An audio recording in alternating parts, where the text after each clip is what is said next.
휴가 기간이라서 그런가요? 우리 이 자리에 함께하신 우리 성도님 감사하고 오늘 처음 얼굴 뵙는 분들도 앉아 계시네요. 감사합니다. 오늘 은혜 받으시기 바랍니다. 아멘. 우리가 금요 성령 집회 때 우리 여름에는 요셉 말씀 봅시다라고 해서 요셉을 보고 있습니다. 오늘은 6번째 시간으로 요셉이 이제 바로 왕의 꿈을 해석하는 해몽하는 그러한 사건을 함께 보려고 합니다. 지난 시간에 우리는 요셉이 감옥에서 술관원장의 꿈을 해몽하는 것을 보았지요. 술관원장이 요셉에게 자기의 꿈을 이야기했을 때에 이 요셉은 이것이 길몽이다, 복권될 수 있는 꿈입니다, 다시 왕의 곁으로 가게 될 것입니다 라고 해석을 해줬죠. 그리고 나서는 간절히 부탁을 한 게 있었어요. 제가 너무 억울하게 감옥에 갇혔습니다. 그렇죠? 요셉이 너무 억울했죠. 자기는 보디발의 아내가 그렇게 유혹하고 미혹할 때에 안 됩니다 하면서 뿌리쳤을 뿐인데, 정말 자기는 정직하게 바르게 살았을 뿐인데 지금 감옥에 갇혀서 마치 성폭행범으로 누명을 쓰고 있으니 얼마나 억울합니까? 나의 억울함을 왕에게 말씀해 주시고 나를 이 감옥에서 꼭 건져주세요 라는 그런 부탁을 했습니다.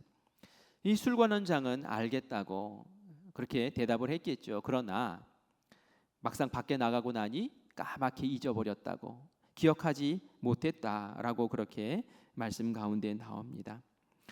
이렇게 요셉은 내 꿈대로, 내 계획대로, 내 소망대로 좀 이루어졌으면 하는 그 간절함이 있었는데 번번이 거절당하는 거예요. 웬만하면 되겠다 싶으면 감옥으로 보내고, 감옥에서 이거 한번 나갈 수 있으려나 했더니 까맣게 잊어버리고, 요셉은 자기가 계획하는 일들, 자기가 소망하는 일들이 하나하나 다 꺾여버리는 그런 안타까움을 겪게 되죠. 우리도 내 뜻대로 되지 않을 때 많이 속상하죠. 힘들기도 하고 어렵기도 하고 낙심되기도 하고 하나님이 날 버리신 것 같기도 하고 때로는 하나님 원망스럽기도 하고 그렇단 말이죠. 그런데 만약에 요셉이 계획한 대로 일이 진행됐다면 정말 좋은 해결책이었을까라는 생각을 다시 해볼 때에 그렇지 않겠다라는 생각이 들어요. 왜냐하면은 죄수로 있을 때에 술관원장이 왕에게 잘 이야기를 했다고 칩시다. 그래서 왕이 그래, 너 그럼 감옥에서 나와라고 이제 명령을 했다고 해요. 그러면 이 사람이, 이 요셉이 당장 집으로 갈 수 있었을까요?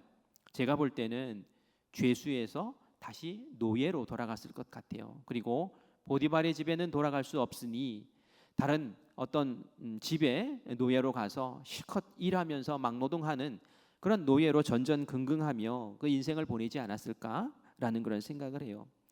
좋은 해결책은 아닌 것 같다라는 얘기예요. 설령 이 요셉이 집에 돌아갔다고 생각해 봅시다.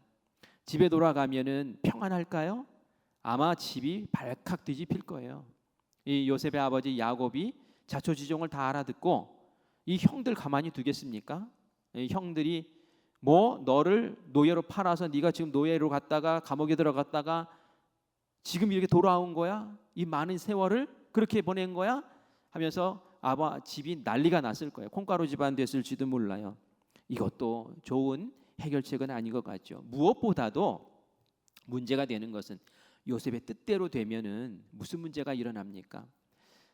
하나님께서는 이 요셉을 이집트의 총리로 세우시고 그리고 그 야곱의 가족들을 다 이집트로 데리고 오시려는 그런 계획이 있으셨단 말이에요. 이집트의 총리가 되지 않으면 데리고 올 수가 없어요. 하나님의 계획이 다 어그러져 버린다는 거예요. 그러니 하나님이 요셉의 뜻대로 이루어지는 것을 용납할 수가 없는 그런 상황이죠. 그래서 하나님은 요셉에게 2년 더 기다려라 하고 그 요셉을 향한 하나님의 뜻을 계속 보류하고 계시는 것을 보게 됩니다. 요셉의 뜻이 아닌 하나님의 뜻은 훨씬 큽니다. 그렇죠? 이사야 말씀에 보면은 하나님의 생각, 하나님의 뜻은 우리의 생각보다 훨씬 크고 훨씬 깊고 훨씬 넓다. 우리의 생각과 다르다라고 분명히 말씀하고 계세요. 그래서 우리가 하나님의 계획에 나를 맞춰드리는 것이 굉장히 중요합니다. 2년 동안 뜸들이는 기간을 보냈어요. 요셉은 그 2년을 잘 견뎠어요. 어쩌면은 더 이상은 내가 못 견디겠습니다. 더 이상은 내가 하나님 신뢰하지 못하겠습니다 하고 내팽개치고 튀어나갈 수도 있는데, 이 요셉은 그것을 꽉 붙잡고 그래도 하나님밖에 없습니다 하면서 붙잡고 늘어지는 그런 모습을 보게 된다는 겁니다. TV에 보면 김창옥 교수라고 있어요. 여러분 김창옥 교수 강의하는 거 들어보셨어요?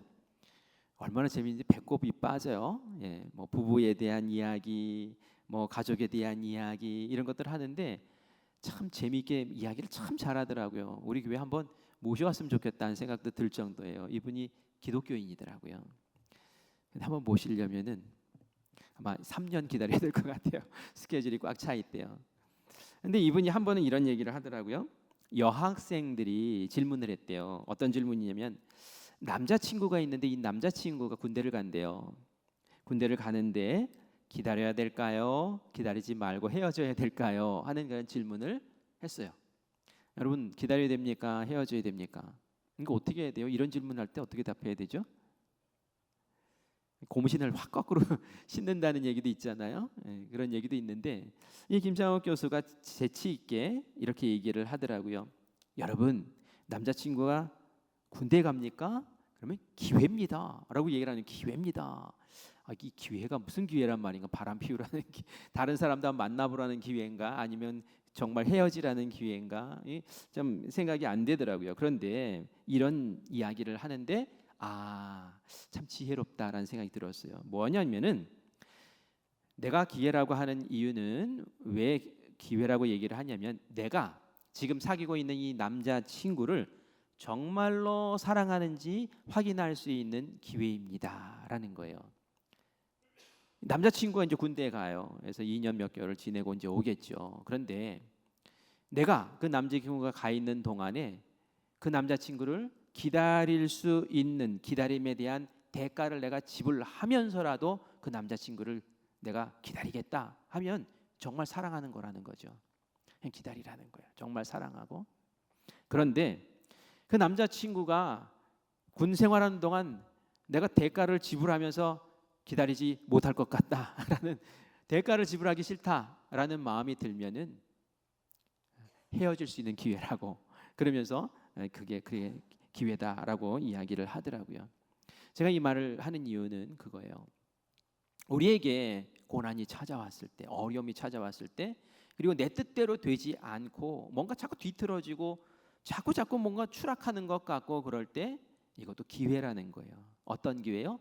내가 정말 하나님을 신뢰하느냐 아니면 신뢰하지 않고 헤어지고 싶으냐, 이걸 체크해 볼 수 있는 기회라는 거예요. 그럼에도 불구하고 요셉은 어떻게 했어요? 하나님밖에 없습니다 하고 하나님 꽉 붙잡죠.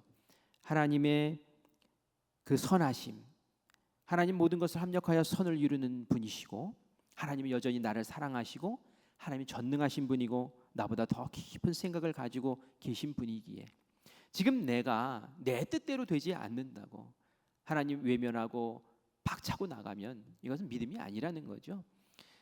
요셉은 하나님을 꽉 붙잡았어요. 어렵지만 붙잡았어요. 더 밑으로 정말 이제 감옥 죄수의 신분까지 내려갔지만 하나님을 꽉 붙잡았어요. 이게 바로 요셉의 믿음의 모습이다라는 겁니다. 하나님도 이 요셉의 믿음을 보셨을 거예요. 그래서 2년 동안 꼭 참고 인내하며 견디는 이 요셉, 내 꿈은 다 소멸되고 계획은 다 소멸되고 소망은 다 소멸된 것 같았지만 하나님만 바라보는 이 요셉을 하나님께서 이제 들어 사용하십니다. 오늘 우리가 이제 들어 세우시는 그 모습을 함께 확인하게 될 거예요. 나이가 이제 30이 되었어요. 하나님이 본격적으로 이제 요셉을 사용하십니다. 하나님이 역사하세요. 요셉은 가만히 감옥에 갇혀 있을 뿐이에요. 하나님의 방법은 사람의 방법을 초월합니다. 하나님의 때는 사람의 때와 달라요. 하나님이 역사하시는데 이렇게 역사하십니다. 애굽의 그 왕국에 그 바로가 꿈을 꿨어요. 근데 하나님이 주신 꿈이었어요. 요셉은 하나님의 지금 이 바로에게 꿈을 꾸게 한다라는 것도 전혀 모르고 있는 상황에서 하나님은 지금 스스로 역사하고 계시는 거예요. 일하고 계신단 말이에요. 그 꿈의 내용은 이런 꿈 내용이었죠. 1절부터 7절까지 우리가 읽은 말씀 가운데 나옵니다. 왕이 어느 날 나일강가에 서 있어요. 이 이집트에서 나일강은 마치 젖줄이라고 할 수 있는 그런 신성한 그런 강이죠. 그런데 아름답게 살찐 암소 7마리가 그 강에서 올라오더니 갈밭에서 풀을 뜯어 먹으면서 이렇게 평화롭게 지내는 모습을 봅니다. 이 바로왕이 그것을 보면서 행복했어요. 와, 너무 좋다. 그런데 이게 웬일입니까? 느닷없이 깡마른 그런 암소 7마리가 슥 나타나더니 그 살찐 암소 7마리를 잡아먹는 거예요. 아니, 소가 소를 어떻게 잡아먹어요? 꿈이니까 가능한 거예요. 막 잡아먹는 거예요. 이 왕이 얼마나 소스라치게 놀랐는지 아마 잠에서 깼을 거예요. 그리고 나서 이게 도대체 무슨 꿈이냐 하면서 진땀을 흘리면서 이 꿈의 내용을 몰라서 궁금해했을 거예요. 그러다가 다시 억지로 잠을 청합니다.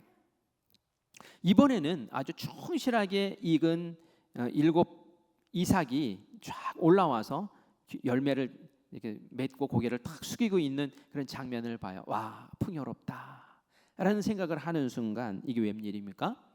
동풍에 동쪽 바람에 바싹 메마른 그러한 아주 비실비실하고 가늘가늘한 이삭 7이 쫙 올라오더니 그것이 그 풍성한 이삭을 싹 다 삼켜버리는 거예요. 이것도 보니까 아주 좀 꿈이 좋지 않아요. 그래서 이 왕이 깨서 밤잠을 이루지 못하면서 아침을 맞습니다. 여러분, 이 꿈을 보았을 때 이게 길몽입니까? 흉몽입니까? 흉몽이죠. 무슨 내용인지는 잘 몰라도 이 바로 왕도 흉몽인 것은 분명하다라는 그런 생각을 가졌던 거예요. 그래서 아침에 동이 트자마자 이 애굽에 있는 점술가 뭐 박수 무당 뭐 해가지고 하여간 뭐 꿈에 대해서 해몽할 만한 사람들은 다 불러 모아서 꿈 얘기를 해줍니다. 사실은 그 당시에 왕이 꿈을 꾼다는 것은 그 꿈은 이 나라에 관련된 꿈이고 나라의 미래에 관련된 꿈이다라고 그렇게 믿었기 때문에 그 꿈에 대해서 해몽을 해줘야지 이 나라의 안위를 지켜나갈 수 있다고 믿었죠. 그래서 이런 일들을 이제 하게 되는 거예요. 꿈 이야기를 자세하게 들려줍니다. 그런데 아무도 꿈에 대해서 그 뜻을 말해주는 사람이 없는 거예요. 다 모르겠다는 거예요. 조금만 시간을 더 달라는 거예요. 왕의 마음은 자꾸 불안하고 왕의 신비가 굉장히 이제 불편해집니다. 여러분, 이들은 왜 그렇게 꿈을 해몽하지 못했을까요? 이 사람들을 부른 이유는 그 전에는 꿈을 잘 해몽했으니까 불렀을 거란 말이에요. 그 당시는 꿈을 해몽하는 기관을 따로 마련을 해서 그 사람들은 그 꿈 해몽하는 것이 일이었어요. 꿈들을 잘 해몽했던 사람들이 이 바로 왕의 꿈을 해몽을 하지 못하는 거예요. 왜 그랬을까요? 그것은 그 꿈은 하나님이 주신 꿈이기 때문에 그런 거죠. 고린도전서 2장 11절 말씀 같이 읽겠습니다. 같이 읽습니다. 사람의 일을 사람의 속에 있는 영 외에 누가 알리요? 이와 같이 하나님의 일도 하나님의 영 외에는 아무도 알지 못하느니라. 사람의 일은 내 속에 있는 것은 나만 알아요. 그죠? 그것처럼 하나님의 일은 하나님의 영만 알 수 있는 거죠. 하나님의 영이 있는 사람 요셉만이 그 꿈을 해석할 수 있는 거예요. 하나님의 영에 감동된 사람만이. 왜요? 하나님이 주신 꿈이니까. 하나님의 영이 없는 그 여러 꿈 해몽하겠다고 온 사람들은 도저히 꿈을 해몽하지 못하고, 그래도 저는 정직한 사람들이라는 생각을 해요. 왜냐하면은 가짜로 해몽할 수는 있잖아요. 그러니까 7이 말이죠 뭐 이러면서 또 암소가 뭐 이런 것들 자기 나름대로 거짓 해몽을 할 수 있는데, 그러나 그들은 최소한 정직한 건 같아요. 그래서 꿈을 해몽을 하지 못하고 아주 암울한 분위기 속에 그렇게 있는 것을 봅니다. 이 꿈 해몽 이야기가 나와서 제가 느부갓네살 왕이 팍 생각이 나더라고요. 느부갓네살 왕은 바벨론 제국의 왕이었어요. 그런데 이 느부갓네살 왕도 한 날 꿈을 꿉니다. 근데 이 꿈을 꾸고 나서 해몽을 하기 위해서 막 하는 사람들은 이제 다 불러 모으죠. 다 불러 모으고 그리고 나서 이렇게 얘기합니다. 내가 꿈을 꿨다. 그런데 그 꿈을 너희가 해몽을 해야 된다. 그게 너희들이 일이잖아. 그런데 그 꿈 내용은 내가 얘기해 주지 않겠다. 꿈 내용과 꿈을 해몽해라. 이렇게 얘기를 하는 거예요. 그리고 이거 해몽하지 못하면 다 죽여버리겠다. 이렇게 되는 거예요. 이 느부갓네살 왕은 어떤 거예요? 거짓말로 해몽할까봐 꿈 얘기도 아예 안 하고 그리고 꿈 해몽하라고 이렇게 할 정도였어요. 이때 아무도 해몽하지 못하고 이제 다 죽었다라고 생각할 때에 나타난 사람이 누굽니까? 바로 다니엘이 딱 해석을 하죠. 그런데 어쨌든 꿈 내용을 알려줘도 꿈을 해몽하지 못하는 이 분위기에서 이 관료들은 정말 바들바들 떠는 거예요. 우리도 이거 뭐 어떻게 죽는 거 아닌가? 왕의 심기가 너무 불편하지 않나? 그렇게 하는 거죠. 이때에 술관원장의 정신이 번쩍 나는 거예요. 그동안 까마득히 잊고 있었던 요셉이 이제 생각이 나는 거죠.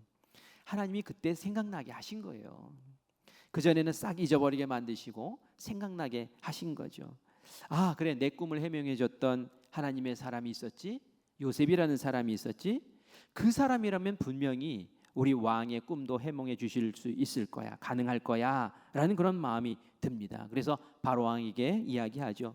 내가 친위 대장의 감옥에 갇혀 있을 때에 히브리 소년 한 명이 그곳에 있었습니다. 그런데 떡관원장과 술관원장인 제가 한날 한시에 똑같은 비슷한 꿈을 꾸고 그 꿈을 이야기를 해줬습니다. 임금님께서 두 번의 꿈을 꾸신 것처럼 우리도 한 가지 꿈을 꿨는데 이 요셉이라는 소년이 정확하게 꿈을 해몽을 해줬습니다. 그리고 해몽해 준 대로 3일 후에 저는 왕 옆으로 복권됐고 3일 후에 그 떡관원장은 사형을 당했습니다. 임금님께서 사형 명령 내리신 건 맞지 않습니까? 다 아시지 않습니까? 하고 이야기를 하는 거예요. 임금님이 이 바로 왕이 고개를 끄덕끄덕하면서 그랬지, 내가 그랬지. 그래, 정말 꿈을 정확하게 맞췄단 말이냐? 그렇다면 그 요셉을 나에게 데리고 와라 하고 요셉을 데려오라는 그런 명령을 내리게 됩니다. 이 요셉이 이제 바로왕 앞에 가서 꿈을 해몽하면 어떻게 돼요? 우리는 다 알고 있죠. 죄수가 갑자기 어떻게 됩니까? 총리로 올라가는 거예요. 죄수가 노예가 되는 게 아니라, 죄수가 집에 돌아가서 야곱의 아들로 지내는 게 아니라, 죄수가 한순간에 총리로, 이집트의 총리로 올라간단 말이에요. 이게 하나님의 계획이라는 거예요. 그 밑에의 생각들은 다 요셉의 생각이었죠. 그냥 한치 앞만 보는 요셉.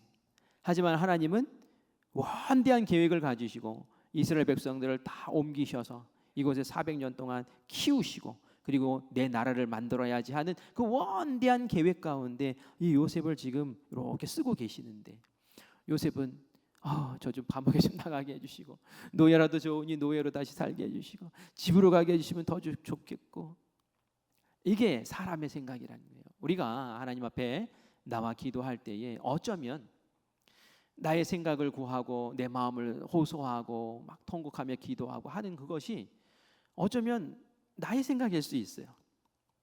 그래서 그것이 들어지지 않고 그것이 막히면 막 속상해하고 그러는데, 오늘 요셉을 보면서 다시 한번 생각하셔야 돼요. 하나님, 나의 계획, 나의 소망, 나의 어떤 꿈들이 있는데 이것이 더디 이루어지고 진행이 되지 않는 것 같고 하나님이 들어주시지 않는 것 같을 때, 하나님, 저 어떻게 해야 됩니까?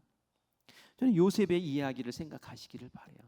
하나님에게는 또 다른 계획이 있고, 하나님에게는 하나님의 때가 있고, 하나님에게는 하나님의 더 원대한 계획과 또 우리 인간의 상식을 초월한 그러한 놀라운 방법이 있다라는 것을 우리가 다시 한번 마음 가운데 새긴다면, 우리가 낙심하는 것이 아니라 오히려 더 강한 믿음으로 주님 앞에 설 수 있을 줄 믿습니다. 왕이 즉시 명령을 합니다. 우리 14절 말씀 같이 읽겠습니다. 이에 바로가 사람을 보내어 요셉을 부르매 그들이 급히 그를 옥에서 내놓은지라. 요셉이 그 수염을 깎고 그의 옷을 갈아입고 바로에게 들어가니. 아멘. 요셉이 단장을 하고 바로를 만나러 갑니다. 비상시에 아주 전격적으로 만남을 갖게 되었어요. 사람을 보내서 수염을 깎고 그리고 옷을 입혀줬는데 이 옷이 어떤 옷이겠어요? 왕을 만나는 옷이니까 대단한 옷이겠죠. 사람들은 요셉의 색동옷을 벗겼어요. 그리고 노예 옷을 입혔어요. 또 노예 옷을 벗겼어요. 죄수 옷을 입혔어요. 그런데 하나님은 그 죄수복을 벗기시고 왕을 만날 수 있는 좋은 옷으로 다시 갈아입히신 줄 믿습니다. 하나님은 우리를 헐벗게 하시는 분이 아니세요. 하나님은 우리를 영광의 자리로 세우기 원하시는 분이신 줄 믿습니다. 우리가 좌절하지 말아야 될 이유는 하나님께서는 역전시키시는 하나님이다라는 것을 꼭 아셔야 돼요. 왕이 요셉에게 말합니다. 너는 내 꿈을 잘 듣고 한번 해몽을 해봐라. 아무도 해몽을 하지 못해서 내가 정말 답답해서 미치겠다. 네가 풀 수 있겠느냐? 한번 들어보아라 하면서 자기의 꿈을 이야기를 해줍니다. 세상이 이랬으면 참 좋겠어요. 뭐가 좋겠느냐 하면은 세상이 우리에게 질문하고 우리는 답을 해주고 얼마나 좋아요. 제가 어떻게 인생 살아야 합니까? 제가 이 어려운 날들을 어떻게 풀어나가야 됩니까? 하면서 교회를 찾아왔을 때 교회에서 그 해법을 얻고 해답을 얻고 마음이 시원해지고 그리고 역시 하나님밖에 없어. 교회가 답이야. 교회가 인생의 해법이야 라고 그렇게 고백할 수 있는 우리 교회 되기를 간절히 바랍니다. 요셉은 가능합니다 라고 이야기를 하죠. 우리 16절 말씀 같이 읽겠습니다. 요셉이 바로에게 대답하여 이르되 내가 아니라 하나님께서 바로에게 편안한 대답을 하시리이다. 아멘. 이렇게 말씀을 하죠. 요셉이 우쭐하지 않아요. 사실은 바로 왕은 이 요셉 보고 데리고 와서 참 용한 사람이구나 해서 데리고 왔는데 요셉은 어떻게 말합니까? 제가 해석하는 게 아니라 하나님이 알려주실 거라고 그렇게 얘기를 해요. 이 말이 정답이죠. 왜냐하면 하나님이 꿈을 주신 분이잖아요. 그러니까 하나님이 그 답도 아시는 거예요. 그리고 요셉은 하나님으로부터 그 해답을 알고 해몽해 줄 뿐이죠. 요셉이 정직하게 하나님이 아시는 거예요 하면서 그렇게 나아갑니다. 그리고 해석을 해 주지요. 왕이시여, 두 개의 꿈은 한 가지 사건을 두 개의 꿈으로 보여주신 것뿐입니다. 이 꿈은 하나님께서 애굽 왕 바로 당신에게 애굽의 미래를 알려주신 것입니다. 먼저 나타났던 7마리의 토실토실한 그 살찐 암소 7마리는 풍년을 말하는 겁니다. 7년 동안 애굽에 넘치는 풍년을 주실 겁니다. 그 실했던 이삭 7개도 똑같이 7년의 풍년을 기약하는 것입니다. 그리고 그 뒤에 나타난 그 깡마른 소들 그리고 바짝 마른 그 이삭들은 7년의 흉년이 곧이어서 이루어지는 것을 말합니다. 이게 꿈의 해몽이에요. 그죠? 꿈에 대한 내용이에요. 해석이에요. 하나님이 주신 애굽에 대한 미래예요. 그런데 요셉은 여기에 한마디 더 붙여요. 뭘까요? 대비하셔야 됩니다 라는 거예요. 애굽에서 이런 일이 일어나기 때문에 미리 대비하셔야 됩니다. 7년의 풍년 동안 애굽에서 전체 거둬들이는 그 수확물 가운데 5분의 1을 왕이 사셔서 그것을 딱 비축해 놓으십시오. 7년 동안 계속 비축해 놓으셔야 됩니다. 그리고 남은 7년의 흉년이 들었을 때 그것을 사용하시면은 이 애굽을 잘 구원해낼 수 있습니다라고 해법까지 알려주는 거예요. 이 왕이 말이죠. 그 말을 듣고 얼마나 속이 시원했겠어요. 꿈에 대한 답답함만 해결해 준 게 아니라 애굽이 지금 당장 걸머지게 될 그 무거운 과제, 그 짐을 이 요셉이 싹 해결책까지도 제시를 해준단 말이죠. 그러면서 요셉이 말 가운데 그런 말을 했거든요. 왕이시여, 지혜롭고 총명한 사람을 세우십시오. 그리고 지방마다 감독관들을 세우셔서 그 총명한 사람이 그 감독관을 지휘해서 이런 일들을 하게 하십시오. 요셉이 저 뽑아주세요 하는 마음으로 그 얘기했을까요? 그러진 않았을 거예요. 그죠? 그냥 그냥 아무런 사심 없이 그렇게 얘기했을 거예요. 하지만 그 사람이 누가 됩니까? 그 사람이 바로 요셉이 되는 거예요. 그 자리에 모든 신하들, 해몽도 못하고 답도 못 내놓고 아무것도 못하고 입 다물고 있었던 많은 고관 대작들, 그 가운데 유일하게 왕의 꿈을 해석해주고, 그리고 왕에게 이 나라를 다스릴 수 있는 미래에 대한 어떤 해법까지도 방법까지도 딱 제시해 줬을 때에 모든 사람들이 요셉을 보면서 감탄을 했을 거란 말이죠. 마치 낙하산으로 이렇게 심은 사람이 아니라 모든 사람이 인정함 가운데, 아, 저 사람이 정말 탁월한 사람이구나. 왕도 알았고 거기 모든 신하들도 인정하면서 이 요셉이 애굽의 총리로 딱 들어서는 그런 아름다운 장면을 하나님께서 만드신 줄 믿습니다. 이게 바로 하나님이 하시는 일이에요. 사람이 어떻게 이런 걸 생각할 수 있겠어요? 그죠? 이게 사람이 창작한 소설이 아니라 정말 하나님이니까 이렇게 하실 수 있는 거죠. 하나님이니까. 그래서 우리가 믿는 하나님이 바로 이런 하나님이구나 라는 것을 꼭 기억하셔야 돼요. 우리에게 아무것도 하지 않는 것 같지만 하나님은 일하고 계셔요. 그렇잖아요. 하나님은 바로의 꿈을 통해서 일하셨고, 그리고 그 꿈을 해몽해서 요셉을 세우시기 위해서 미리부터 다 준비해 놓으셨고, 그리고 그때가 되었을 때에 하나님께서는 바로에게 꿈꾸게 하시면서 해몽하게 하시면서 결국은 요셉을 모든 사람이 인정하게 만들어버리는 그런 아름다운 역사를 누리게 하신 줄 믿습니다. 그리고 오늘 요셉을 통해서 또 하나님께 기도해야 될 게 있어요. 하나님, 제 입에서 이렇게 비판하고 문제를 지적하고 이러면 더 잘 될 거 아니냐, 이러니 저러니 하는 말들 할 수 있죠. 근데 요셉은 어때요? 문제도 얘기하지만 정확한 해답도 얘기해요. 그죠? 해법도 제시해요. 이게 정말 된 사람이라는 거예요. 아니, 해법은 제시할 줄 모르면서 그냥 이거 저렇고 이건 저렇고 이건 저렇고 하면서 트집만 잡고 잘못된 것만 지적하고 하면 그게 무슨 발전이 있겠어요? 근데 요셉은 문제가 있는 것들도 제시를 해줄 뿐만이 아니라 더불어 해법까지 제시하고, 그리고 그 문제를 걸머쥐고 자기가 짐지고 나가잖아요. 이게 바로 된 사람입니다. 이게 바로 민족을 이끌어 나갈 수 있는 사람이고요, 교회를 이끌어 나갈 수 있는 사람이에요. 우리가 이런 사람 되게 해달라고 또 함께 기도하면서, 오늘 이 밤에 주님께서 우리 안에 답답한 마음이 있거든, 하나님 내 기도, 내 계획, 내 시간에 하나님께서 이렇게 해주시면 좋겠는데 그 다 안 들어주셔서 내가 마음이 답답하고 갈증이 있잖아요.